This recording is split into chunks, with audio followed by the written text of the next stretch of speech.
Bonjour à tous, c'est encore une fois David. Alors le sujet de cette vidéo c'est quoi? C'est la bioculture. La bioculture.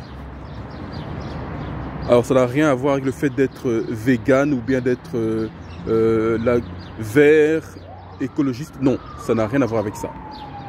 Alors, qu'est-ce que la bioculture? Il y a trois éléments principaux dans la bioculture. Il y a bien sûr la biologie, on en a déjà parlé, n'est-ce pas? Rappelez-vous des 10 points biologiques de l'homme et des 10 points biologiques de la femme. Deuxième composante de la bioculture, c'est quoi? Ben, c'est la culture. Nous allons définir c'est quoi la culture. Troisième composant de la bioculture, c'est l'environnement. On va dire également de quoi il s'agit en parlant de l'environnement. Alors, ces trois éléments, la biologie ou bien le bios, la culture, mais également l'environnement, ne sont pas séparés. Ça, c'est un point important. Ils sont en interaction les uns avec les autres. Ils ont donc de l'influence les uns sur les autres. On ne peut pas isoler chacun des éléments. Ils travaillent ensemble, ce qui veut dire que la biologie va influencer la culture. La culture va influencer l'environnement. L'environnement, en son tour, aura de l'effet sur la biologie de la personne. Donc, c'est très important de maîtriser chacune des trois composantes de la bioculture. Donc, la culture, on a dédié une vidéo déjà, la biologie. On a déjà dédié une vidéo entièrement sur la biologie. On ne va pas y revenir, on va simplement résumer. Qu'est-ce que la biologie? Ben, la biologie, c'est ce qui est inné. C'est ce que nous tous, nous avons à la naissance. Soit garçon, soit fille. Donc, quand un garçon naît, il a déjà les 10 facteurs biologiques de l'homme. On a décrit dans la vidéo. Quand la fille naît, elle a les 10 facteurs biologiques de la femme qu'on a décrit dans la vidéo. Alors, ils seront exacerbés, donc ça veut dire exagérés, ou bien ils seront étouffés.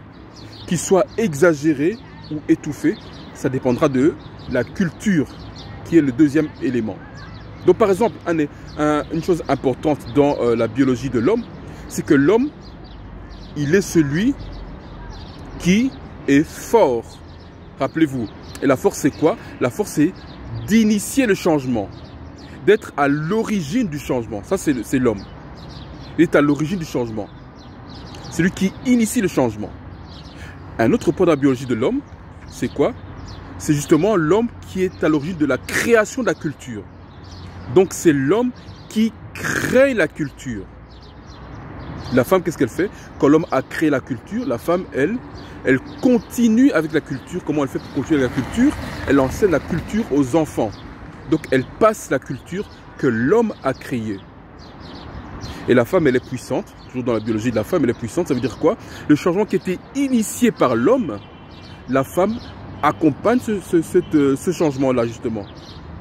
La puissance, c'est maintenir ce qui a été créé. Ça, c'est le rôle de la femme, biologiquement. Donc, la biologie, c'est quoi? Ben, c'est tout ce qui est inné à l'homme. Tout ce qui est inné à la femme. Et la biologie de l'homme est différente de la biologie de la femme. Ça, on le sait maintenant.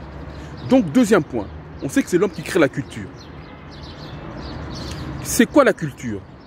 Ben, la culture, c'est simplement un système de pensée. C'est ça la culture. C'est un système de pensée. Et de ce système de pensée va naître des façons de faire. Donc, des coutumes, des méthodes, des pratiques, des choses qu'on pourra faire et des choses qu'on ne pourra pas faire. Mais tout ça, c'est le système de pensée qui crée cela.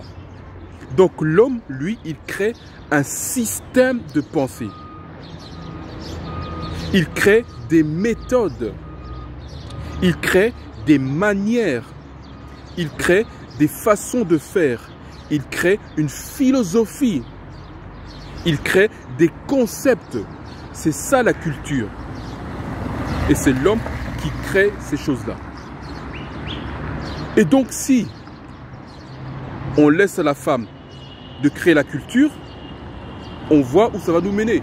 Parce qu'elle n'est pas censée créer la culture. Dans sa biologie, elle n'a pas ce qu'il faut pour créer la culture. C'est l'homme qui a ce qu'il faut pour créer la culture. Pour créer un système de pensée. Pour créer ce qu'on peut faire, pour dire ce qu'on peut faire et ce qu'on peut ne pas faire. C'est l'homme, le patriarche. C'est lui qui crée la culture. Et donc, la culture est influencée par le bios. Selon que c'est l'homme qui crée la culture ou la femme. Mais c'est l'homme qui est censé créer la culture, le système de pensée. Et la femme vient dans le monde que l'homme a créé. Troisième élément, c'est l'environnement. Évidemment, la culture crée l'environnement. La culture influence l'environnement. C'est quoi l'environnement? L'environnement, c'est tout ce qui est autour de nous. Donc, à l'extérieur de nous. Ce sont les structures qu'on a mis en place. Ce sont les personnes qui sont autour de nous. C'est ça l'environnement. Donc, la culture me dit, je peux m'associer avec telle personne ou je ne peux pas m'associer avec telle personne parce qu'on n'a pas la même philosophie ou bien parce qu'on a la même philosophie. La culture me dit, je vais aller dans tel quartier parce que les gens qui habitent dans tel quartier pensent comme moi. La culture me dit, je vais aller dans tel pays parce que dans tel pays, les gens qui sont là-bas, ils pensent comme moi. La culture me dit, comme je pense, l'environnement me dit, comme je pense ceci par la culture, je vais créer autour de moi un quartier, un pays qui va fonctionner de cette manière, qui aura ça comme valeur. Et ça va se ressentir dans l'architecture, dans tout ce que vous pouvez imaginer, tout ce qui est au dehors de nous. C'est ça l'environnement. Et quand je vais créer mon environnement, un système qui fonctionne selon ma culture, ce système que j'ai créé, qui fonctionne selon ma culture, va influencer maintenant ma biologie. Pourquoi? Parce que, rappelez-vous, la biologie dit trait pour l'homme, dit trait pour la femme. Et l'environnement exacerbe, ça veut dire ponctue, exagère cette biologie, soit pour l'homme, soit pour la femme, ou bien étouffe cette biologie, soit pour l'homme, soit pour la femme. Exemple concret.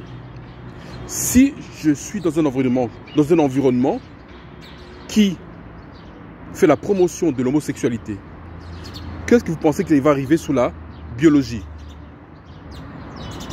La biologie sera inversée. L'homme pourra se faire femme et femme pourra se faire homme. Un autre exemple, qu'est-ce qui arrive si dans l'environnement où je suis, on prône le féminisme? La biologie aussi sera inversée. Pourquoi? Parce que les hommes seront davantage femmes et les femmes seront davantage hommes. Donc on a des hommes efféminés et des femmes masculines. Vous voyez l'importance et le lien entre les trois. Et si maintenant j'ai une mauvaise culture, eh bien si j'ai une mauvaise culture, ça veut dire que mon bios, donc la biologie, elle a été inversée. Donc la biologie qui a été inversée a créé une mauvaise culture, un mauvais état d'esprit, des mauvaises manières, des mauvaises pratiques, des mauvaises méthodes, des mauvaises coutumes, qui a fait que je crée évidemment un environnement qui est mauvais, qui est nocif, qui est toxique. Donc on voit bien que tous les trois éléments sont en relation les unes par rapport aux autres. On a le bios qui influence la culture, on a la culture qui influence l'environnement, et par répercussion, on a l'environnement qui influence le bios ou bien la biologie. Donc c'est ça la bioculture. C'est l'interaction, c'est les échanges qu'il y a entre la biologie, le bios, entre la culture et entre l'environnement. C'est donc très important de savoir quelle culture on choisit, quelle culture on développe. C'est aussi très important de savoir dans quel environnement on vit, qui sont les personnes qui sont autour de nous, dans quel quartier on est, dans quel pays, continent, etc. on est. Parce que tout ça, ça a de l'influence sur notre biologie. J'espère que c'était clair. À la prochaine.